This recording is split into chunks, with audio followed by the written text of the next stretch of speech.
چیزوں کو ذرا دیکھ کے ناپ تول کے بات کرنی چاہیے. بالکل جو بھی معاملات ہیں اسمبلی کے فورم پہ بھی اٹھائیں, پارلیمنٹ کے فورم پہ بھی اٹھائیں, سی سی آئی میں بھی اٹھائیں, این ای سی میں بھی اٹھائیں. 13 سال سے صوبہ تو انہی جی سر 100%. انہوں نے کیا کر لیا؟ میں تو بالکل کسی بھی طرح سیٹسفائیڈ نہیں ہوں ان کی پرفارمنس کے ساتھ. ٹھیک ہے آپ کو شاید 2 یا 4 ایسے انسٹیٹیوشنز نظر آ جائیں جو شاید بلڈ ہوئے ہوئے ہوں, لیکن ہر دفعہ آپ کو پتا ہے کہ وہی جواب آتا ہے. ابھی بھی کسی پیپلز پارٹی کے آپ بندے کو جیسے ہی آن لائن لیں گے وہ سب سے پہلے کہے گا این آئی سی وی ڈی بنا دیا. ٹھیک ہے نا, بنا دیا, اب اس سے آگے بھی کچھ بتاؤ. بٹ الٹیمیٹلی میں یہ ضرور سمجھتا ہوں کہ یہ ایسٹ انڈیا کمپنی جیسے بیانات ہر چھوٹی موٹی بات پہ نہیں دے دینے چاہیے. بالکل ذمہ داری کے ساتھ گفتگو کرنی چاہیے. اور جب آپ صوبے کے بڑے ہوتے ہیں, جب آپ بڑی پارٹی کو لیڈ کر رہے ہوتے ہیں تو آپ کو بڑی ذمہ داری کے ساتھ چیزوں کو لے کر چلنا ہوتا ہے. نعمت اللہ خان صاحب, آپ نعمت اللہ ظہیر صاحب, آپ کس طرح دیکھتے ہیں جب ہم عوام کی بات کرتے ہیں, سماج کی بات کرتے ہیں اور ایشوز کی بات کرتے ہیں, چونکہ آپ سماج کو لیڈ کرتے ہیں, ان کے لیے کام کرتے ہیں. بہت ایشوز ہیں, مہنگائی ہے, کورونا کی وجہ سے لوگ ڈسٹرب ہوئے, حکومتیں ایک دوسرے پہ بلیم کر رہی ہیں. آپ عوام میں ہوتے ہیں, آپ سمجھتے ہیں کہ عوام کو ریلیف ملا ہے یا صرف یہ دعوے ہی ہے؟ دیکھیے بہت شکریہ. عوام کے ساتھ تو پچھلے اب 30-40 سال سے یہ سلسلہ ہو رہا ہے.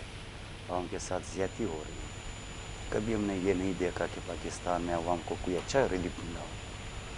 کبھی ایک دور میں ایک کارڈ ایشو کر لیتے ہیں, اگلا دور میں پھر دوسرا کارڈ ایشو کر لیتے ہیں, 12,000 10,000 8,000 لوگوں کو ذلیل کرا کے لینوں میں کھڑا کر کے اور یہ دے رہے ہیں. یہ کہاں کا انصاف ہے؟ آپ چلے جائیں دوسرے ملکوں میں چلے جائیں, ان کو گھر پہ پیسے ملتے ہیں, ان کے اکاؤنٹ میں مل جاتے ہیں. کیونکہ جب تک آپ کی عوام یہاں پہ ان کو امن و امان کے لحاظ سے, ہیلتھ کے لحاظ سے, ایجوکیشن کے لحاظ سے, آج کل تو میں دیکھ رہا ہوں بچے بھوک سے مر رہے ہیں, ان کو دودھ نہیں مل رہے ہیں, تو عوام کی کہاں پائے گا ہے؟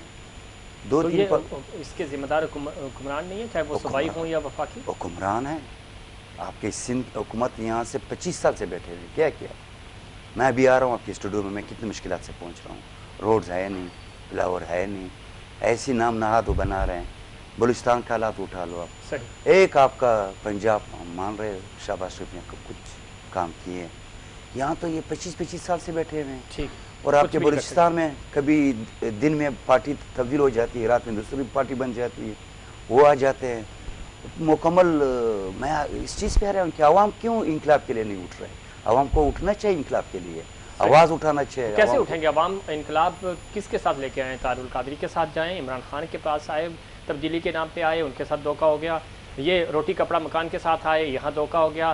ادھر وہ پورا پاکستان بنانے نکلے تھے میاں صاحب, وہاں دھوکہ ہو گیا. دیکھیں عوام کو بائیکاٹ کرنا چاہیے انتخابات سے, مکمل بائیکاٹ کرنا. تو کیا کریں بائیکاٹ کر کے؟ وہ آ جائے, ہماری فوج آ جائے, کوئی گناہ نہیں, دوبارہ پھر آ جائے. تو فوج 35 سال رہی ہے نا, انہوں نے کیا کیا؟ میں ایک نظر سے دیکھ رہا ہوں, فوج پھر کم از کم ریکورڈز کو تو دبا سکتے ہیں. یہ بڑا زبردست مطالبہ آ گیا کہ بھائی فوج آ جائے, لیکن فوج تو مسئلے کا حل نہیں ہے.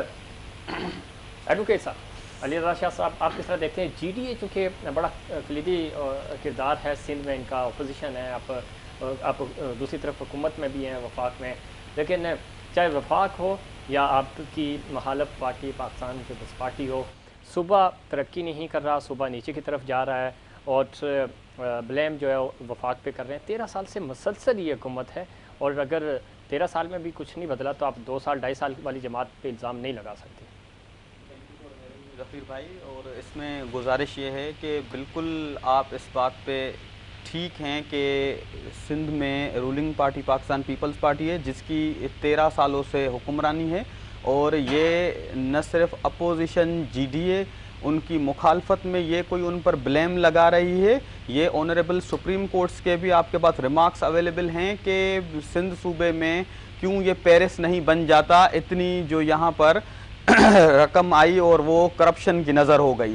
اور جہاں تک وفاق ان کو اگر آن بورڈ نہیں لے رہی, اور وفاق اگر یہاں پر کوئی ترقیاتی کام نہیں کر رہی, اور ہم ان کے الائی ہونے کے بحیثیت الائی ہم ان کو ہر سندھ کے چھوٹے بڑے مسئلے پر میٹنگز میں بھی ہر بات پر ہم اپنے ایشوز کو ان کے سامنے رکھتے ہیں. اور 18ویں ترمیم جو 2010 میں آئی 18th امینڈمنٹ, اس کے بعد تو صوبے خود مختار ہو گئے. اب اگر پاکستان پیپلز پارٹی صرف یہ بلیم کرے گی کہ وفاق ہمیں نظر انداز کر رہا ہے, وفاق ہمیں نہیں دے رہا ہے, تو انہوں نے بھی تو سندھ میں مینڈیٹ لیا ہے. جب انہوں نے پورے ملک پر ان کی حکمرانی تھی, پریزیڈنٹ آف پاکستان ان کے تھے, وزیر اعظم ان کے تھے, اور جب انہوں نے وہاں پر ڈیلیورنس نہیں دی تو وہاں پورے ملک سے خیبر پختونخوا, پنجاب, یہ کک آؤٹ ہو کر بلوچستان سے یہ سندھ کے جو ہے کچھ اضلاع میں رہ گئے ہیں بس. اور ابھی دیکھیں نا, الیکشن آنے والے ہیں اور ووٹرز باشعور ہیں. ہم نے ماضی سے کوئی ابھی تک سبق نہیں سیکھا ہے.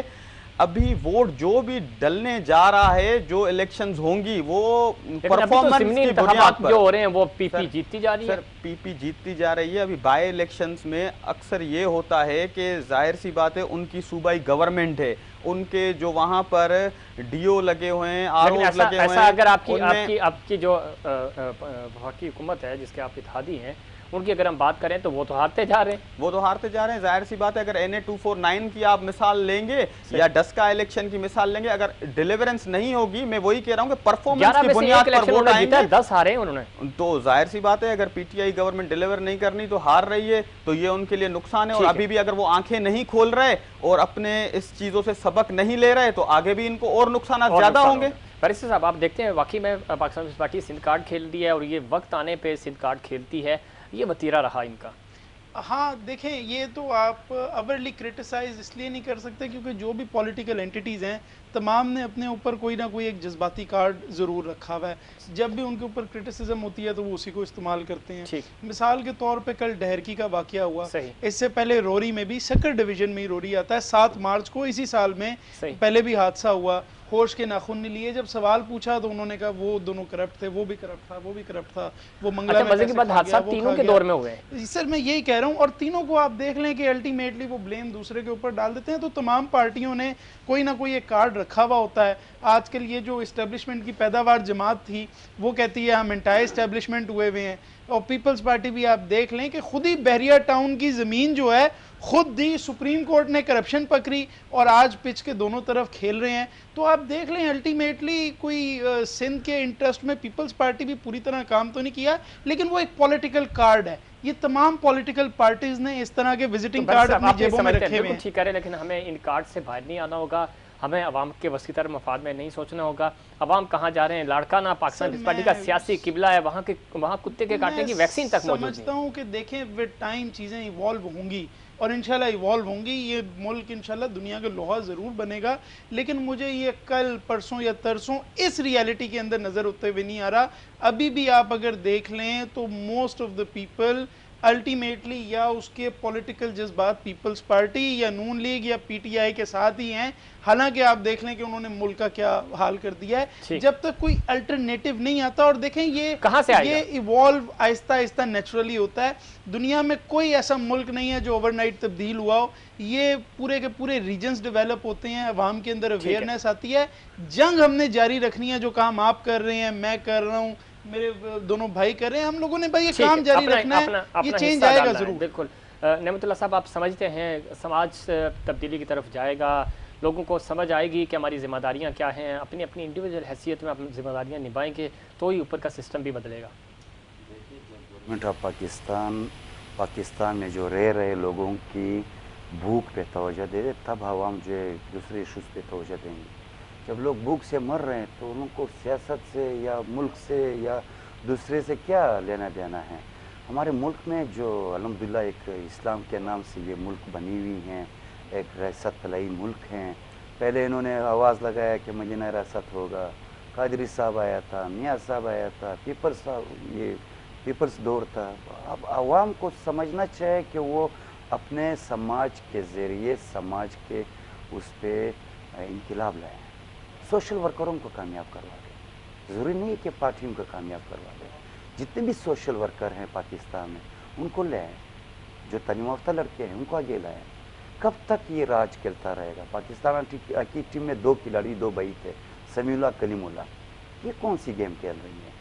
تو عوام نے چینج تو کیا ہے, گیم چینج کر کے تیسرے بھائی کو انٹروڈیوس کروایا. پھر ہم 5 سال انتظار کر رہیں گے, اس کے بعد تیسرا بھائی آ جائے گا, پھر چوتھا بھائی آ جائے گا. ٹھیک, پھر تو یہی ہوتا رہے گا.